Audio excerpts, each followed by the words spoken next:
Hi friends, ನಾನು ನಿಮ್ಮ ಶ್ರೀನಾಥ್. ಇವತ್ತಿನ ವಿಡಿಯೋದಲ್ಲಿ ನಾನು ನಿಮಗೆ ಸಿನಿಮಾಗಳಲ್ಲಿ VFX ಗ್ರಾಫಿಕ್ಸನ್ನು ಹೇಗೆ ಮಾಡ್ತಾರೆ ಅಂತ ಮಾಹಿತಿಯನ್ನು ತಿಳಿಸ್ಕೊಡ್ತೀನಿ. ಸೊ ನಮ್ಮ ದೇಶದಲ್ಲಿ ಆ್ಯಕ್ಷನ್ ಮೂವಿಗಳಿಗೆ ದಿನೇ ದಿನೇ ಕ್ರೇಜ್ ಜಾಸ್ತಿ ಆಗ್ತಾನೆ ಇದೆ. ಸೊ ಆ ಆ್ಯಕ್ಷನ್ ಸೀನ್ಗಳನ್ನು ಮಾಡೋದಕ್ಕೆ ನಮ್ಮ ದೇಶದಲ್ಲೂ ಕೂಡ ಹಾಲಿವುಡ್ ರೇಂಜ್ನಲ್ಲೇ ಅದ್ಭುತವಾದ ಟೆಕ್ನಾಲಜಿಗಳನ್ನು ಬಳಸ್ತಾ ಇದ್ದಾರೆ.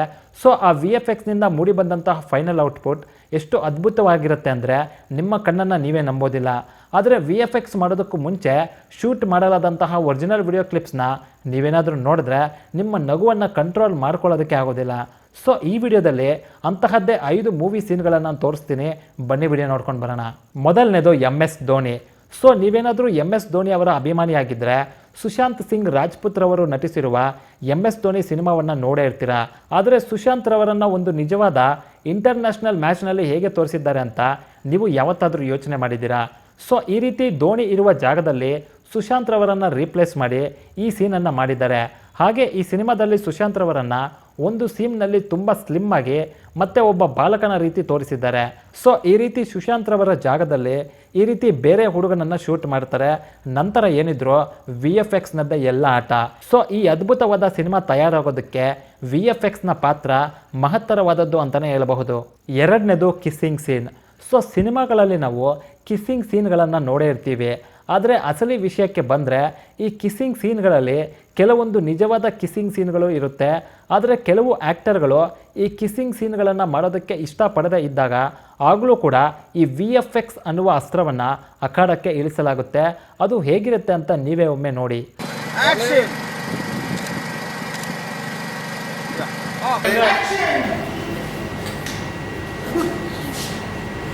ಸೊ ನೋಡಿದ್ರಲ್ವಾ, ಈ ರೀತಿಯಾಗಿ ಶೂಟ್ ಮಾಡಲಾದ ಸೀನ್ಗಳನ್ನು VFX ಮುಖಾಂತರ ನಮಗೆ ಸಿನಿಮಾದಲ್ಲಿ ರಿಯಲ್ ಕಿಸ್ಸಿಂಗ್ ಸೀನ್ಗಳ ರೀತಿಯೇ ತೋರಿಸಲಾಗುತ್ತೆ. ಮೂರನೇದು 6 ಪ್ಯಾಕ್. ಸೊ ಈಗೆಲ್ಲ ಸಿನಿಮಾದಲ್ಲಿ 6 ಪ್ಯಾಕ್ ಟ್ರೆಂಡ್ ಹೇಗಿದೆ ಅಂತ ನಿಮ್ಮೆಲ್ಲರಿಗೂ ಚೆನ್ನಾಗೇ ಗೊತ್ತು.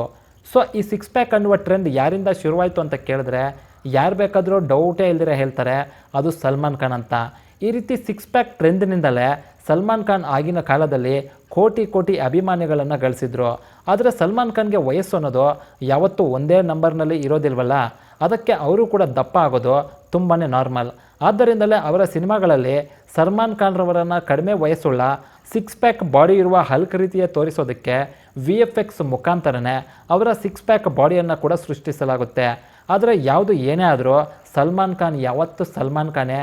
V always love you Sallu boy. ನಾಲ್ಕನೇದು Baahubali bull fight. So Baahubali cinema ಪ್ರೇಕ್ಷಕರ ಕಣ್ಣಿಗೆ ಒಂದು ಅದ್ಭುತವಾದ ವಿಜುವಲ್ ಟ್ರೀಟ್ ಅಂತಲೇ ಹೇಳಬಹುದು. ಸೊ ಕಟ್ಟಪ್ಪ ಬಾಹುಬಲಿಯನ್ನು ಯಾಕೆ ಸಾಯಿಸ್ತಾನೆ ಅಂತ ಈಗ ಎಲ್ಲರಿಗೂ ಗೊತ್ತು. ಆದರೆ ಈ ವಿಷಯ ಮಾತ್ರ ತುಂಬ ಜನಕ್ಕೆ ಈಗಲೂ ಕೂಡ ಗೊತ್ತಿಲ್ಲ ಅಂತ ನಾನು ಅಂದ್ಕೊಂಡಿದ್ದೀನಿ. ಅದೇನೆಂದರೆ ಬಾಹುಬಲಿ ಪಾರ್ಟ್ 1ನಲ್ಲಿ ರಾಣಾ ದಗ್ಗುಪಾಟಿ ಅವರು ಒಂದು ಮದವೇರಿದ ಕಾಡಮ್ಮೆ ಜೊತೆ ಫೈಟ್ ಮಾಡುವ ಒಂದು ಅದ್ಭುತವಾದ ಸೀನ್ ಇದೆ. ಆದರೆ ಆ ಸೀನ್ ಹಿಂದಿನ ನಿಜಾಂಶ ಗೊತ್ತಾದರೆ ನಿಮ್ಮೊಳಗೆ ನೀವೇ ನಗ್ತೀರಾ. ಯಾಕಂದರೆ ಆ ಸೀನ್ನ ಪೂರ್ತಿಯಾಗಿ VFXನಿಂದಲೇ ಮಾಡಲಾಗಿದೆ. ಅಷ್ಟೇ ಅಲ್ಲದೆ ಅದೇ ಸೀನ್ನ ಕೊನೆಯಲ್ಲಿ ಬಲ್ಲಾಳದೇವ ಮೇಲಕ್ಕೆ ಜಂಪ್ ಮಾಡಿ ಆ ಕಾಡೆಮ್ಮೆಯ ತಲೆ ಮೇಲೆ ಹೊಡೆಯೋದು, ಮತ್ತು ಅದೇ ಸೀನ್ನಲ್ಲೇ ಬಲ್ಲಾಳದೇವನನ್ನು ಕಾಪಾಡಲು ಬಂದ ಕಟ್ಟಪ್ಪ ಸೀನ್ ಎಲ್ಲವನ್ನು ಈ ರೀತಿ VFXನಿಂದಲೇ ಮಾಡಲಾಗಿದೆ. ಐದನೇದು ರಾಜ ಮತ್ತು ಶಿವಗಾಮಿ ಸೀನ್. ಸೊ ಈ ಒಂದು ಸೀನ್ನ ಬ್ಯಾಕ್ಗ್ರೌಂಡ್ ಮ್ಯೂಸಿಕ್ ಜೊತೆ ಥಿಯೇಟರ್ನಲ್ಲಿ ಫಸ್ಟ್ ಟೈಮ್ ನೋಡ್ತಾ ಇದ್ದರೆ ಮೈಯಲ್ಲಿರುವ ರೋಮಗಳು ಎದ್ದು ನಿಂತ್ಕೊಳ್ಳುತ್ತೆ.